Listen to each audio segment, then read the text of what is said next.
മഹാമാതാവിനും തിരുക്കുമാരനും കോടാനുകോടി നന്ദി. ഞാനിവിടെ ഉടമ്പടി എടുക്കുന്നത് 26/11/2023 എൻ്റെ പേര് ലിജി, ഇതെൻ്റെ ഹസ്ബൻഡ് റോയ്, ഇത് എൻ്റെ മോൻ റോഷൻ.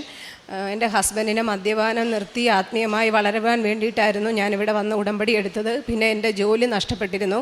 ആ ജോലിയിൽ തിരികെ കയറാൻ വേണ്ടിയിട്ടും ഞാൻ ഉടമ്പടി വെച്ചിരുന്നു. മെയ് 7-ാം തീയതി അച്ഛൻ മദ്യപിച്ചിട്ട് വിഷമെടുത്ത് കഴിച്ചു. അത് ഞങ്ങൾ കണ്ടതുകൊണ്ട് ഞങ്ങൾ പെട്ടെന്ന് തന്നെ ഒരു ഹോസ്പിറ്റലിൽ അഡ്മിറ്റ് ചെയ്തു. ആ ഹോസ്പിറ്റലിൽ അവർ പറഞ്ഞു അവിടെ എടുക്കത്തില്ല, എത്രയും പെട്ടെന്ന് നിങ്ങൾ തിരുവനന്തപുരം മെഡിക്കൽ കോളേജിലേക്ക് കൊണ്ടുപോകണമെന്ന് പറഞ്ഞു. ആ സമയത്ത് എൻ്റെ മോൻ പെട്ടെന്ന് പറഞ്ഞു, മമ്മി നമുക്ക് ഉടമ്പടി എടുത്തിട്ടുണ്ടല്ലോ, ആ എണ്ണയും തൈലവും ഒക്കെ നമുക്ക് തേനുമൊക്കെ ഉപ്പും എടുക്കണമെന്ന് പറഞ്ഞു. അത് പെട്ടെന്ന് വേറെ ഒന്നും ഞങ്ങൾക്ക് എടുക്കാൻ തോന്നിയില്ല. അത് മാത്രം എടുത്തിട്ട് ഞങ്ങൾ പെട്ടെന്ന് ആംബുലൻസിൽ മെഡിക്കൽ കോളേജിൽ കൊണ്ടുപോയി. അവിടെ ചെല്ലുന്ന സമയത്ത് അച്ഛൻ ഭയങ്കരമായിട്ട് വൊമിറ്റ് ചെയ്യുകയാണ്. മൂക്കിൽ കൂടെയും വായിക്കൂടെയും എല്ലാം വൊമിറ്റ് ചെയ്യുന്നു, മോഷൻ പോകുന്നു. അപ്പോൾ അങ്ങനെ ഒരു സാഹചര്യം ഓർമ്മയൊന്നും കിട്ടുന്നില്ല. പെട്ടെന്ന് തന്നെ മെഡിക്കൽ കോളേജിലെത്തി. എന്നിട്ടും അവരിങ്ങനൊരു കേസായതുകൊണ്ട് അവർ രോഗിയെ നോക്കുന്നില്ല. ഞാൻ ചെന്ന് ഡോക്ടറോട് പറഞ്ഞു, ഡോക്ടർ ഒന്ന് പെട്ടെന്നൊന്ന് നോക്കാവോ, ഇത്ര സീരിയസ് ആണെന്ന് എനിക്ക് തോന്നുന്നു എന്നുള്ള രീതിയിൽ ഞാൻ പറഞ്ഞു. എന്നിട്ടും ഡോക്ടർ പറഞ്ഞ് വെയിറ്റ് ചെയ്യൂ, ഇത്ര മണിക്കൂർ കഴിഞ്ഞ് മാത്രമേ നമുക്കതിന് ചെയ്യാൻ പറ്റത്തുള്ളൂ എന്ന് പറഞ്ഞു. എങ്കിൽ പിന്നെ ഞാൻ അവിടെ ചെന്നതിന് ശേഷം ഞാൻ ആ തൈലം നെറ്റിയിൽ തൂത്തു. എന്നിട്ട് ഞാൻ പറഞ്ഞു, മാതാവേ, ഞാനും എൻ്റെ കുഞ്ഞും അച്ഛൻ്റെ കുറച്ച് കൂട്ടുകാരന്മാരും മാത്രമേ ഉള്ളൂ, എനിക്ക് ആരുമില്ല. എൻ്റെ അമ്മ മാതാവിൻ്റെ കയ്യിൽ ഞാൻ എൻ്റെ അച്ഛനെ ഏൽപ്പിക്കുക, നീ തന്നെ എനിക്ക് തിരിച്ചു തരണമെന്ന് പറഞ്ഞു. അങ്ങനെ കുറച്ച് നേരം കഴിഞ്ഞപ്പോൾ അച്ഛൻ്റെ കൂടെ കോളേജിൽ പഠിച്ച ഒരു കൂട്ടുകാരൻ എങ്ങനെയോ ഒരാൾ എന്നെ വിളിച്ചിട്ട് പറഞ്ഞു, പുള്ളിക്കാരൻ ഇവിടെ ഡ്യൂട്ടിയിലുണ്ട്, പുള്ളിയെ ഒന്ന് വിളിച്ച് പറയാമോ എന്ന് ചോദിച്ചു. ഞാൻ പെട്ടെന്ന് അദ്ദേഹത്തെ വിളിച്ച് അദ്ദേഹം വന്നിട്ട് പെട്ടെന്ന് ഡോക്ടറോട് സംസാരിച്ചു. അപ്പോൾ മാതാവ് തന്നെ അദ്ദേഹത്തെ കൊണ്ട് എത്തിച്ചെന്ന് ഞാൻ വിചാരിക്കുന്നത്, ഉറപ്പായിട്ട് ഞാൻ വിശ്വസിക്കുന്ന അങ്ങനെ തന്നെയാണ്. പെട്ടെന്ന് തന്നെ എത്രയും പെട്ടെന്ന്, അത്രയും നേരം നോക്കാതിരുന്ന ഡോക്ടർ പെട്ടെന്ന് ICUലോട്ട് കയറ്റാൻ പറഞ്ഞു. ICUയിൽ കയറ്റിയിട്ട് ഒരു മാറ്റവും ഇല്ല.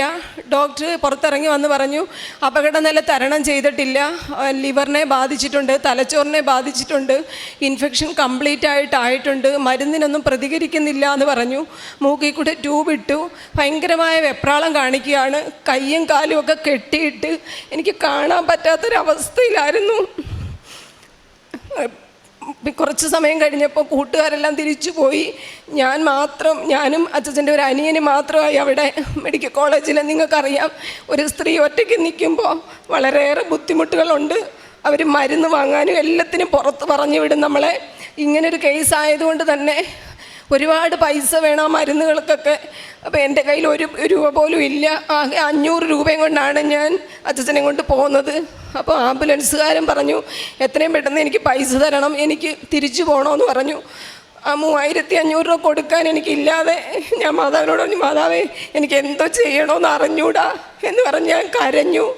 എവിടുന്നൊക്കെയാണെന്ന് അറിയത്തില്ല. മാതാവ് എന്നെ ഒരുപാട് സഹായിച്ചു. പലരും അറിഞ്ഞവരെല്ലാവരും എൻ്റെ അക്കൗണ്ടിലോട്ട് പൈസ ഇടാനായിട്ട് തുടങ്ങി. ഞാൻ പ്രതീക്ഷിക്കുന്നതിനുപരിയായിട്ട് എൻ്റെ അച്ഛനെ ട്രീറ്റ് ചെയ്യുവാനായിട്ട് എൻ്റെ മാതാവ് എന്നെ സഹായിച്ചു. എങ്കിലും 7 ദിവസം കഴിഞ്ഞിട്ടും അച്ഛന് ഓർമ്മ വരുന്നില്ല, ഞങ്ങളെ തിരിച്ചറിയുന്നില്ല. അതിനിടയ്ക്ക് എനിക്കൊരു പ്രൈവറ്റ് സ്ഥാപനത്തിൽ ജോലിയുണ്ട്. അപ്പോൾ അവർ വിളിച്ചിട്ട് പറഞ്ഞു, ഒരു ദിവസത്തിൽ കൂടുതൽ ലീവ് തരാൻ പറ്റത്തില്ല. പക്ഷെ ഞാൻ 7 ദിവസമായി. തിരിച്ച് ചെല്ലുമ്പോൾ റിസൈൻ ചെയ്ത് ഇറങ്ങിക്കോണം എന്നുള്ള രീതിയിൽ അവർ സംസാരിക്കാൻ തുടങ്ങി. എനിക്ക് എന്തോ ചെയ്യണമെന്ന് അറിയില്ല. എൻ്റെ മോള് BSc നഴ്സിങ്ങിന് ബാംഗ്ലൂർ പഠിക്കുന്നു. അപ്പം ഞാൻ ഒറ്റയ്ക്കുള്ളതുകൊണ്ട് പെട്ടെന്ന് തന്നെ മോളെ വരുത്തി. 3 ദിവസത്തെ ലീവിലേക്കാണ് കുഞ്ഞിനെ നാട്ടിലോട്ട് വിടുന്നത്. 3 ദിവസം കഴിഞ്ഞിട്ട് അവളുടെ പപ്പയ്ക്കൊരു മാറ്റം ഉണ്ടായിട്ടില്ല. അപ്പോൾ അവൾക്ക് തിരിച്ചു പോകാനായിട്ട് ഭയങ്കര വിഷമം തോന്നി. അവളുടെ പ്രിൻസിപ്പളിനോട് ചോദിച്ചപ്പോൾ പറഞ്ഞു, അവൾ 4th ഇയർ BSc സ്റ്റുഡൻ്റ് ആയതുകൊണ്ട് അവൾക്ക് ഡ്യൂട്ടി ഉണ്ട്, അതുകൊണ്ട് അവൾക്ക് ലീവ് തരാൻ പറ്റില്ല, നാളെ തന്നെ ജോയിൻ ചെയ്യണം, അല്ലെങ്കിൽ അവളെ കോളേജിൽ നിന്ന് പുറത്താക്കുമെന്ന് പറഞ്ഞു. ബാംഗ്ലൂരിൻ്റെ ദേശത്ത് കന്നഡ സംസാരിക്കുന്ന ആൾക്കാരുടെ അടുത്ത് എനിക്ക് അവരോടൊന്നും പറഞ്ഞ് സംസാരിക്കാൻ പോലും എനിക്കറിയില്ലല്ലോ മാതാവേ എന്ന് ഞാൻ വിളിച്ചു പ്രാർത്ഥിച്ചു. ആ സമയത്ത് അച്ഛൻ്റെ തന്നെ ബാംഗ്ലൂരിലുള്ള കൂട്ടുകാരനെ വിളിക്കാൻ എൻ്റെ മനസ്സിൽ തോന്നിച്ചു. ഞാൻ ആ കൂട്ടുകാരൻ്റെ വൈഫിനെ വിളിച്ചു. അവർ പെട്ടെന്ന് ലീവിൻ്റെ കാര്യങ്ങൾ സംസാരിച്ചു. ഞങ്ങൾ ശക്തമായിട്ട് ICUവിൻ്റെ ഫ്രണ്ടിലിരുന്ന് ഞങ്ങൾ പ്രാർത്ഥിച്ചു. അപ്പോൾ അന്ന് രാത്രി തന്നെ പ്രിൻസിപ്പൽ മാഡമൊക്കെ മെസ്സേജ് ഇട്ടു, നിൻ്റെ പപ്പയുടെ കാര്യങ്ങളെല്ലാം നോക്കിയതിന് ശേഷം നീ വന്നാൽ മതിയെന്ന്. അതുപോലെ എൻ്റെ ഓഫീസിൽ നിന്നും എൻ്റെ HR എന്നെ വിളിച്ചിട്ട് പറഞ്ഞു, ഹസ്ബൻഡിൻ്റെ കാര്യമല്ലേ, എല്ലാ കാര്യങ്ങളും ക്ലിയറായിട്ട് വന്നാൽ മതി, ഒരു ടെൻഷൻ്റെ ആവശ്യമില്ലയെന്ന്. എൻ്റെ അമ്മ മാതാവ് അത്രത്തോളം കരുണ ഞങ്ങളോട് ചെയ്തു. എങ്കിലും 7 ദിവസം കഴിഞ്ഞിട്ട് ഒരു മാറ്റവും ഇല്ല. രാവിലെ വരുന്ന ഡോക്ടർ പറഞ്ഞു അപകടനില തരണം ചെയ്തിട്ടില്ല, എന്താണെന്ന് ഞങ്ങൾക്കറിയില്ല, ഇനിയും ജീവനോട് പുറത്ത് വരുമോയെന്നൊന്നും ഞങ്ങൾക്ക് അറിയാൻ പറ്റില്ല, ഒന്നുകിൽ വരുവാണെങ്കിൽ കോമാ സ്റ്റേജിലെങ്ങാനും ആയിപ്പോകും എന്നുള്ള രീതിയിൽ സംസാരിച്ചു. എനിക്ക് മോക്കും എന്ത് ചെയ്യണമെന്നറിയില്ല. ഞങ്ങൾ അപ്പോഴെല്ലാം മാതാവിനോട് പ്രാർത്ഥിച്ചു. ICUവിൻ്റെ ഫ്രണ്ടിൽ മെഴുകുതിരി കത്തിച്ച് വെച്ച് പ്രാർത്ഥിക്കാൻ പറ്റാത്തത് കൊണ്ട് ഞങ്ങൾ ഒരു സൈഡിലോട്ട് മാറിയിരുന്ന് പ്രാർത്ഥനകൾ ചൊല്ലിക്കൊണ്ടേയിരുന്നു. അതിനുശേഷം അന്ന് രാത്രിയിൽ അച്ഛനെ കാണാൻ വേണ്ടി സമയം ഒരു 5 മിനിറ്റ് ഞങ്ങൾക്ക് തന്നു. 2 പേരെയും കൂടെ കയറ്റില്ല എന്ന് പറഞ്ഞു. ഞാൻ ഒറ്റയ്ക്ക് അവിടെ കയറി. കൃപാസനം പത്രം എവിടെ നിന്നോ മെയ് മാസത്തെ എനിക്ക് കിട്ടി. ഞാൻ പെട്ടെന്ന് തന്നെ അത് അച്ഛൻ്റെ ബെഡിൻ്റെ അടിയിൽ അവർ കാണാതെ കൊണ്ടുവച്ചു. അവിടെ CCTV എല്ലാം ഉള്ളത് കൊണ്ട് നമുക്കൊരു കാരണവശാലും അത് വെക്കാൻ പാടില്ല. എങ്കിലും മാതാവ് തന്നൊരു ശക്തിയിൽ ഞാൻ എൻ്റെ കീഴിൽ വെച്ചിട്ട് പെട്ടെന്ന് തന്നെ കാശുരൂപം എടുത്ത് അച്ഛൻ്റെ നെറ്റിയിൽ തൊട്ട് പ്രാർത്ഥിച്ചു. അപ്പോൾ അവിടെ നിന്ന് അറ്റൻഡർ പറഞ്ഞു, ഇദ്ദേഹം ഭയങ്കരമായിട്ട് വെപ്രാളം കാണിക്കുകയാണ്, ഞങ്ങൾക്കൊന്നും ചെയ്യാൻ പറ്റത്തില്ല, നിങ്ങൾ തന്നെ കയ്യും കാലും കെട്ടിയിടണമെന്ന് പറഞ്ഞു. എനിക്ക് എൻ്റെ അച്ഛനെ കയ്യും കാലും കെട്ടിയിടാനുള്ള ധൈര്യമില്ലായിരുന്നു. എങ്കിലും ഞാൻ അവരോട് പറഞ്ഞു, നിങ്ങളൊന്ന് ചെയ്യാമോ, എനിക്കതിനുള്ള ധൈര്യമില്ല. അങ്ങനെ കെട്ടിയിട്ടു. എന്നിട്ടും കട്ടിൽ നിന്ന് താഴെ വീഴുന്നൊരവസ്ഥയിലോട്ട് പോവുകയാണ്. അവർ പെട്ടെന്ന് പറഞ്ഞു, തല ഇടിച്ചിട്ടുണ്ടോ എന്ന് അറിയില്ല, CT സ്കാൻ ചെയ്യണം, വയറിനൊരു മുറിവ് കാണുന്നു, അൾട്രാസൗണ്ട് സ്കാൻ ചെയ്യണം. ഈ സമയത്തെല്ലാം ഞങ്ങൾ തൈലം പുരട്ടിയിട്ട് കാശുരൂപം നെറ്റിയിൽ വെച്ച് പ്രാർത്ഥിച്ചുകൊണ്ടാണ് ഞങ്ങൾ സ്ട്രെച്ചറിൽ കൊണ്ടുപോകുന്നത്. ഞങ്ങൾക്ക് സ്ട്രെച്ചറിൽ കൊണ്ടുപോകാൻ ഞാനും മോളും മാത്രമേ ഉള്ളൂ. അവിടുത്തെ ലിഫ്റ്റ് കേടാണ്. ഞങ്ങൾക്ക് മേളത്തെ നിലയിൽ നിന്ന് താഴെ വരണമെങ്കിൽ സ്ട്രെച്ചർ ഉരുട്ടാൻ പോലും ഞങ്ങൾക്ക് അറിയില്ല. പക്ഷേ ഞങ്ങൾക്ക് വേണ്ടി മാതാവ് ICUന്ന് ഒരു ചേച്ചിയെയും ഒരണ്ണനെ അവിടെ ഒരുക്കി അവർ ഞങ്ങളെ സ്കാനിങ് സെൻറ്ററിൽ വരെ കൊണ്ടാക്കി. തിരികെയും ഞങ്ങൾക്ക് മാതാവ് സഹായം ചെയ്തു. ആ റിസൾട്ട് 2 മണിക്കൂറിന് ശേഷം കിട്ടി. ആ സമയത്ത് ഒരു കുഴപ്പമില്ല എന്നറിയാൻ പറ്റി. അതിന് മാതാവിന് ഒരുപാട് നന്ദി അർപ്പിക്കുന്നു. പിറ്റേ ദിവസം രാവിലെ ഇനിയും അപകടനില തരണം ചെയ്തില്ല എന്ന് പറഞ്ഞ് ഡോക്ടർ 11:30 ആയപ്പോൾ എന്നെ മോളെ വിളിച്ചിട്ട് പറഞ്ഞു, കുറച്ച് മാറ്റം കാണുന്നുണ്ട്, വെപ്രാളങ്ങൾ കുറഞ്ഞു തുടങ്ങിയിട്ടുണ്ട്, നിങ്ങളുടെ പേര് പറഞ്ഞിട്ടുണ്ട്, നമുക്കൊരു കാര്യം ചെയ്യാം, തൽക്കാലമായിട്ട് വാർഡിലോട്ട് മാറ്റാം, എന്തെങ്കിലും പ്രശ്നം ഉണ്ടാവുകയാണെങ്കിൽ എമർജൻസി ആയിട്ട് നമുക്ക് ICUയിൽ കയറ്റാമെന്ന് പറഞ്ഞു. എന്നാൽ മാതാവിൻ്റെ കൃപയാൽ ഒരു കുഴപ്പമുണ്ടാവാതെ വാർഡിലോട്ട് മാറ്റി പൂർണ്ണ ആരോഗ്യത്തോടെ ഇന്ന് എൻ്റെ കൂടെ ഇരിക്കുന്നു. ദൈവമാതാവിന് ഒരുപാട് നന്ദി. അത്രത്തോളം മദ്യപിച്ചിരുന്ന് ഞാൻ പ്രാർത്ഥിച്ചതുപോലെ തന്നെ മാതാവ് 20 വർഷമായി എൻ്റെ അച്ഛന് മദ്യപാനം ഉണ്ടായിരുന്നു. 7 വർഷമായിട്ട് ജോലി പോയതിന് ശേഷം അച്ഛനൊരു കേസിലും കൂടി ഉൾപ്പെട്ടതിന് ശേഷം രാവിലെ തൊട്ട് തന്നെ അച്ഛൻ മദ്യപിക്കും. രാവിലെ തൊട്ട് രാത്രി വരെ മദ്യപിക്കും. ഞങ്ങളുടെ അടുത്ത് വഴക്കുണ്ടാക്കും. പക്ഷേ എന്നാൽ അതിന് 14-ാം തീയതി ഹോസ്പിറ്റലിൽ നിന്ന് കൊണ്ടുപോയിരുന്നു. ഇന്ന് ഈ നിമിഷം വരെ ഒരു തുള്ളി മദ്യപിക്കുകയോ ഞങ്ങളെ പഴക്കുറയോ ഒന്നും ചെയ്യാതെ ആത്മീയമായി ഞങ്ങളുടെ കൂടെ ഞങ്ങൾ രാവിലെ പ്രാർത്ഥിക്കുമ്പോൾ രാത്രി പ്രാർത്ഥിക്കുമ്പോൾ ഞങ്ങളുടെ കൂടെ ഇരുന്ന് പ്രാർത്ഥിക്കും. ഞാൻ എന്നും കാശുരൂപം നെറ്റിയിൽ തൊട്ട് പ്രാർത്ഥിക്കും. അപ്പോൾ ലിവറിന് ചെറിയൊരു ഇൻഫെക്ഷൻ ഉണ്ടെന്ന് പറഞ്ഞു. എന്നാലും മാതാവ് ഇത്രത്തോളം കരുണയോടെ കാത്തു. കഴിഞ്ഞ ആഴ്ച ചെക്കപ്പ് ഉണ്ടായിരുന്നു. ആ ചെക്കപ്പിലും നല്ല മാറ്റം ഉണ്ടെന്ന് ഡോക്ടർ പറയുവാനിടയായി. ഇനി 2 ആഴ്ചയ്ക്കുള്ളിൽ വീണ്ടും ചെക്കപ്പിന് പോകണം. എൻ്റെ അമ്മ അത് പൂർണ്ണമായി എൻ്റെ അച്ഛനെ സുഖപ്പെടുത്തിയെന്ന് ഞാൻ വിശ്വസിക്കുന്നു. ഇത്രത്തോളം ഒരുപാട് നന്ദി, എത്ര നന്ദി പറഞ്ഞാലും മാതാവിന് മതിയാവുകയില്ല. എല്ലാവരും എന്നോട് പറഞ്ഞിട്ടുണ്ട്, നിൻ്റെ ഭർത്താവിനെ നന്നാക്കാൻ നീ നോക്കണ്ട, അവൻ ഇനി ഒരിക്കലും നേരെയാവത്തില്ലെന്ന്. പക്ഷേ എൻ്റെ അമ്മ മാതാവ് എനിക്ക് നേരെയാക്കി, എനിക്ക് തന്നു.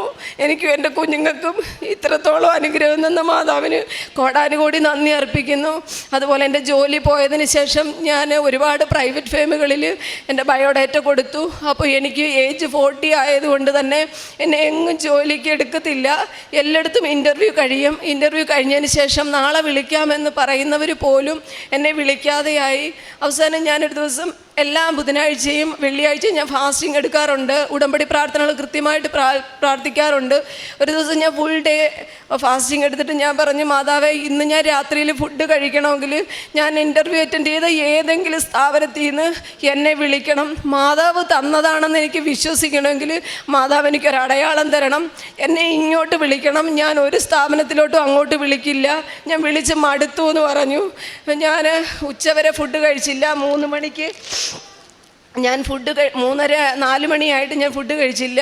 4:30 ആയപ്പോൾ ഞാൻ ലാസ്റ്റ് ഇൻ്റർവ്യൂ അറ്റൻഡ് ചെയ്ത ആ ഫൈനാൻസിൽ നിന്ന് അവിടുത്തെ HR എന്നെ വിളിച്ചിട്ട് പറഞ്ഞു, തനിക്ക് നാളെ തന്നെ ജോയിൻ ചെയ്യാൻ പറ്റുമോ എന്ന് ചോദിച്ചു. ഞാൻ അപ്പോൾ അന്ന് തിങ്കളാഴ്ച ദിവസം ആയതുകൊണ്ട് ഞാൻ പറഞ്ഞു, സാറേ ഞാൻ ബുധനാഴ്ച വരാം, മാതാവിൻ്റെ ദിവസം ബുധനാഴ്ചയല്ലേ. അന്നേരം എൻ്റെ മനസ്സിൽ അങ്ങനെ തോന്നി. അപ്പം ഞങ്ങളുടെ അടുത്ത് തന്നെ കരവാളൂർ എന്ന് പറയുന്ന സ്ഥലത്ത് ഒരു മാതാവിൻ്റെ പള്ളിയുണ്ട്. ഞാൻ അവിടെ രാവിലെ പോയി പ്രാർത്ഥിച്ചിട്ട് ഞാൻ ജോയിൻ ചെയ്യാനായി പോയി. ഇന്നിപ്പം ഞാൻ ജോലിയിൽ ചെയ്തുകൊണ്ടിരിക്കുന്നു. അതുപോലെ എൻ്റെ മോന് ക്ലെഫ്റ്റ് പാലറ്റായിട്ട് 2 സർജറി കഴിഞ്ഞ ആളാണ്. ഞാൻ ജോലി ചെയ്യുന്ന എനിക്ക് 10,000 രൂപ കിട്ടുവാണെങ്കിൽ 7,000 രൂപയോളം അവന് 7 ദിവസം ആൻറ്റിബയോട്ടിക് എടുത്തിട്ട് അത് ഹോസ്പിറ്റലിൽ അടയ്ക്കേണ്ട അവസ്ഥയാണ് എനിക്കുള്ളത്. ഇപ്പം അവൻ ജനിച്ച അന്ന് തൊട്ടേ അവന് ശ്വാസം മുട്ടലുണ്ട്. തണുപ്പായാൽ പറ്റില്ല, ചൂടായാലും പറ്റില്ല. അപ്പോൾ രാത്രി 2 മണി 1 മണി സമയത്തൊക്കെ ഞങ്ങൾ വണ്ടി വിളിച്ച് അവനെ ഹോസ്പിറ്റലിൽ കൊണ്ടുപോകേണ്ട അവസ്ഥയാണ്. എന്നാൽ ഞാൻ ഇവിടെ ഉടമ്പടി എടുത്തതിന് ശേഷം ഇന്ന് വരെ എൻ്റെ കുഞ്ഞിനൊരു ചെറിയ ജലദോഷം പോലും വന്നിട്ടില്ല. ഞാൻ എന്നും വിശുദ്ധ തൈലം അവൻ്റെ നെറ്റിയിൽ കുരിശ് വരച്ചിട്ടാണ് അവനെ ഉറക്കാറുള്ളത്. അവനും നല്ല വിശ്വാസത്തിലാണ്. അതുപോലെ എൻ്റെ മോള് BSc നേഴ്സിംഗ് സെക്കൻഡ് ഇയർ ആയപ്പോൾ അവൾക്ക് എക്സാം എഴുതാൻ പോയി. ഭയങ്കര പാടായിരുന്നു. അവൾ ഭയങ്കര കരച്ചിലായിരുന്നു. മമ്മി ഞാൻ പാസ്സാവത്തില്ല, എനിക്ക് എന്തോ ചെയ്യണമെന്ന് അറിയില്ല, എനിക്ക് ഒട്ടും മാർക്ക് കിട്ടത്തില്ല, 2 വിഷയം എന്തുമായാലും പോവും, മമ്മി എന്നെ വഴക്ക് പറയരുതേ എന്ന് പറഞ്ഞു. ഞാൻ പറഞ്ഞു, മോളെ ഒരു കുഴപ്പമില്ല. ഞാൻ കുറച്ച് ബൈബിൾ വാക്യങ്ങളൊക്കെ അവൾക്ക് എഴുതി കൊടുത്ത് വാട്സപ്പ് ചെയ്തിട്ട് ഞാൻ പറഞ്ഞു, മക്കളിത് പഠിക്കുന്നതിന് മുമ്പായിട്ട് ഇത് എഴുതണം, ബുക്കിൽ എഴുതിയിട്ട് നീ പ്രാർത്ഥിക്കണം, നിനക്ക് വേണ്ടി പ്രാർത്ഥിക്കാമെന്ന് പറഞ്ഞു. എല്ലാവരോടും ഞാൻ പ്രാർത്ഥന ആവശ്യപ്പെട്ടു. മാതാവിനോട് പ്രാർത്ഥിച്ചു, അവളോടും പ്രാർത്ഥിക്കാനായിട്ട് പറഞ്ഞു. മാതാവിൻ്റെ തിരുക്കുമാരൻ്റെയും കൃപയാൽ എൻ്റെ കുഞ്ഞിന് ഫസ്റ്റ് ക്ലാസ്സോടുകൂടി അവൾ first year, second year, third year distinction മാർക്കോടുകൂടി പാസ്സാവാനും അവിടെ നിന്ന് ക്യാഷ് അവാർഡ് കിട്ടുവാനും ഇടയാക്കി. ഇതൊന്നും ഞങ്ങളുടെ കഴിവോ പ്രാപ്തിയോ ഒന്നുമല്ല. എനിക്കൊരു കഴിവുള്ളവളല്ല, ഒരു പ്രാപ്തിയുള്ളവളല്ല. പക്ഷേ എൻ്റെ അമ്മ മാതാവ് ചെറുതും വലുതുമായ ഒരുപാട് അനുഗ്രഹങ്ങൾ തന്നെന്നെ സഹായിച്ചു. അതുപോലെ തന്നെ അച്ഛൻ്റെ ധ്യാനപ്രസംഗം കേട്ടപ്പോൾ എന്നും എല്ലാവർക്കും ഒരുപാട് അനുഗ്രഹങ്ങൾ കിട്ടുന്നുണ്ട്, അച്ഛൻ പറയുന്നുണ്ട്. അപ്പോൾ എനിക്ക് മാത്രം എന്താ അനുഗ്രഹം കിട്ടാത്തതെന്ന് ഞാനിങ്ങനെ വിചാരിച്ചു. അപ്പോൾ എനിക്ക് മോൻ്റെ സിസേറിയൻ കഴിഞ്ഞ ശേഷം എനിക്ക് 10 വർഷമായിട്ട് എനിക്ക് ഭയങ്കര നടുവേദനയാണ്. അപ്പം ഞാൻ വെച്ച്, മാതാവ് എൻ്റെ നടുവേദന ഒന്ന് മാറ്റി തന്നിരുന്നെങ്കിൽ, അച്ഛൻ അതൊന്ന് പറഞ്ഞിരുന്നെങ്കിലെന്ന് ഞാൻ ഒരുപാട് ആഗ്രഹിച്ചു. ആ സമയത്ത് അച്ഛൻ പറഞ്ഞു, നടുവേദനയ്ക്കായിട്ട് ഞാൻ പ്രാർത്ഥിച്ചില്ല, പക്ഷേ 2-3 കുട്ടികൾ അതിനുവേണ്ടി പ്രാർത്ഥിച്ചു. അവരുടെ നടുവേദന പൂർണ്ണമായിട്ട് മാറി. അതിനുശേഷം ഇന്ന് വരെ എനിക്ക് കഠിനമായ നടുവേദന ഉണ്ടായിട്ടില്ല. ചെറുതും വലുതുമായ ഒരുപാട് അനുഗ്രഹങ്ങൾ തന്ന മാതാവിനും തിരുക്കുമാരനും കോടാനുകോടി നന്ദി. ഇനിയും മാതാവിനോട് ഒത്തൊരുമിച്ച് ആത്മീയമായി കുടുംബമായി ജീവിക്കുവാൻ ഞങ്ങളെ ഇടയാക്കണമേ എന്ന് മാതാവിനോട് പ്രാർത്ഥിക്കുന്നു. അതുപോലെ എനിക്ക് ജോലി കിട്ടിയ സമയത്ത് തന്നെ ഞാൻ പറഞ്ഞിരുന്നു, എനിക്ക് സാലറി കിട്ടുന്ന എത്ര സാലറി ആയാലും അതിൽ നിന്നൊരു രോഗിക്ക് വേണ്ടി മാസത്തിൽ ഞാൻ ആ പൈസ മാറ്റി വെച്ചിട്ട് മാത്രമേ എൻ്റെ കാര്യങ്ങൾക്ക് എടുക്കത്തുള്ളൂ എന്ന് പറഞ്ഞിരുന്നു. ഇന്ന് വരെ ഞാനത് പാലിച്ചു പോന്നു. അതുപോലെ കൃപാസനത്തിലെ എല്ലാ അച്ഛൻ്റെ ധ്യാനപ്രസംഗങ്ങളും ഞാൻ കേൾക്കാറുണ്ട്. അത് ഞാൻ വാട്സപ്പ് സ്റ്റാറ്റസായിട്ട് ഇടുകയും എൻ്റെ ഫ്രണ്ട്സിനെല്ലാം ഞാൻ ഷെയർ ചെയ്യും. അതുപോലെ ഞങ്ങൾ മെഡിക്കൽ കോളേജിലായിരുന്ന സമയത്ത് എൻ്റെ കയ്യിലുണ്ടായിരുന്ന തൈലം അന്ന് വാർഡിൽ കിടന്ന എല്ലാ രോഗികൾക്കും തേച്ച് കൊടുക്കുകയും അവർക്ക് വേണ്ടി പ്രാർത്ഥിക്കുകയും ചെയ്തു. ഉപ്പും തേനും അവർക്കും വേറെ കുപ്പിയൊക്കെ സംഘടിപ്പിച്ച് അതിനകത്ത് ഞങ്ങൾ കൊടുത്തു. എൻ്റെ ഓഫീസിലുള്ള സ്റ്റാഫുകൾക്കും ഞാൻ ലോക്കറ്റൊക്കെ വാങ്ങി കൊണ്ടുവന്ന് കൊടുക്കും. അതുകൊണ്ട് പത്രങ്ങൾ ഗവൺമെൻറ് ഹോസ്പിറ്റലിൽ കൊടുക്കാറുണ്ട്. ഗവൺമെൻറ് ഹോസ്പിറ്റലിൽ സുഖമില്ലാതെ കിടക്കുന്നവർക്കും ഞാൻ തൈലം അവർക്ക് നെറ്റിയിൽ തേച്ച് അവർക്ക് വേണ്ടി പ്രാർത്ഥിക്കാറുണ്ട്. എന്നോട് പ്രാർത്ഥനാ സഹായം ആവശ്യപ്പെടുന്ന എല്ലാവർക്കും വേണ്ടി ഞാൻ പ്രാർത്ഥിക്കാറുണ്ട്. ഇനി അങ്ങനെ തന്നെ ആയിരിക്കും എന്ന് ഞാൻ ഇവിടെ സാക്ഷ്യം പറയുന്നു. അമ്മ മാതാവിനും തിരുക്കുമാരനും കോടാനുകോടി നന്ദി അർപ്പിക്കുന്നു. വിശുദ്ധ ഗ്രന്ഥത്തിൽ യെശയ്യാ പ്രവാചകൻ്റെ പുസ്തകം 30:20 കർത്താവ് നിനക്ക് കഷ്ടതയുടെ അപ്പവും ക്ലേശത്തിൻ്റെ ജലവും തന്നാലും നിന്റെ ഗുരു നിന്നിൽ നിന്ന് മറഞ്ഞിരിക്കുകയില്ല. നിന്റെ നയനങ്ങൾ നിന്റെ ഗുരുവിനെ ദർശിക്കും. നീ വലത്തോട്ടോ ഇടത്തോട്ടോ തിരിയുമ്പോൾ നിന്റെ കാതുകൾ പിന്നിൽ നിന്ന് ഒരു സ്വരം ശ്രവിക്കും, ഇതാണ് വഴി, ഇതിലേ പോവുക. ജീവിത സാഹചര്യങ്ങളിൽ വ്യക്തികൾ എങ്ങനെയൊക്കെ തങ്ങളുടെ ജീവിതത്തിൽ ദൈവത്തെ മുറുകെ പിടിക്കുവാനായിട്ടിടയാകുന്നു. കഴിഞ്ഞ കാലജീവിതങ്ങളൊക്കെ മാറ്റിവെച്ചുകൊണ്ട് എങ്ങനെ ഒരു പുതു ചൈതന്യം, ഒരു പുതു ഹൃദയം അവർക്ക് എങ്ങനെ ലഭിക്കുന്നു? എസെക്കിയേൽ പ്രവാചകൻ്റെ പുസ്തകത്തിൽ പറയുന്നത് പോലെ അതാണ് അനുഭവ സാക്ഷ്യം നമ്മോടും പറയുക.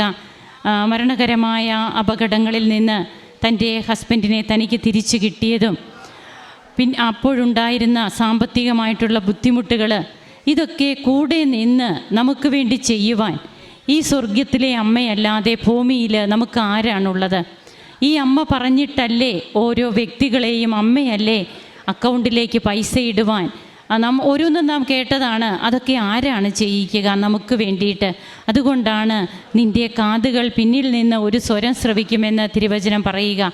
നമുക്ക് വേണ്ടി പറയുവാനായിട്ട്, നമുക്ക് വേണ്ടി ചെയ്യുവാനായിട്ട് പലരെ ഒരുക്കുകയാണ്. ഇന്ന് ഹസ്ബൻഡും എങ്ങനെ ഏറ്റവും നല്ല ഒരു മകനായിട്ട്, പരിശുദ്ധ അമ്മയുടെ ഒരു ദാസനായിട്ട്, ഈശോയ്ക്ക് പ്രിയപ്പെട്ട മകനായിട്ട് കുടുംബജീവിതം നയിക്കുന്നു, തൻ്റെ കുടുംബത്തിൻ്റെ ഉത്തരവാദിത്തങ്ങൾ ചെയ്യുന്നു. ഇതൊക്കെയാണ് നമുക്ക് മനസ്സിലാവുക.